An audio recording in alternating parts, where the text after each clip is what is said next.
বন্ধুরা ধরে লো তোমাদের রাস্তার মাঝে কোনো লোকে যদি তোমাকে এরকম কলাটে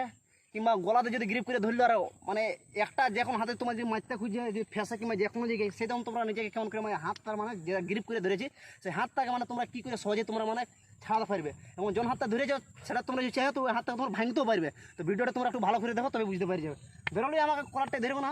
ধমকি দেখাচ্ছে এরকম শক্ত করে ধমকি দেখাচ্ছে। তো সর্বপ্রথম তোমাদেরকে কোনো কিছু করতে হয়নি আমাকে পাওয়ারই ধরেছে ধরো একদম শক্ত পাওয়ার ধরেছে বুঝতে পারলে একদম। সর্বপ্রথম তোমাদেরকে যে লেফট কিংবা রাইট যে হাতটা তোমাদের যেটা সুবিধা হবে সর্বপ্রথম তোমাদেরকে এদিকে ঢুকান মানে এটা তল দিকে মানে উপরে আনলে হাতটা এই ফেসটার কাছে আর এই হাতটাকে তোমাকে এইদিকে ক্রস করলে আর ক্রস করার পর মুঠা বাঁধে কিংবা এমনি করে মানে আঙুলগুলা যেগুলো ফিঙ্গারগুলা ছিল তুমি পাঁচও বাঁধতে পারো আর পাঁচের সঙ্গে তুমি এরকম করে শক্ত ঘুরাই দাও আর এই ধরো বাঁধকে পাঁচ মারতে পারছো এবার তোমাকে পাঁচ মারো পাঁচ মারো যেমনি মেরে তখন তুমি এটাকে লক করে তুমি পদে উঠাও এটা সম্পূর্ণ। আর যেমনি নিয়ে যাবে তখন তুমি যে কোনো টেকনিকও মারতে পারো যেমন এখানে আছে কিন্তু তুমি যদি চাও তুমি একটা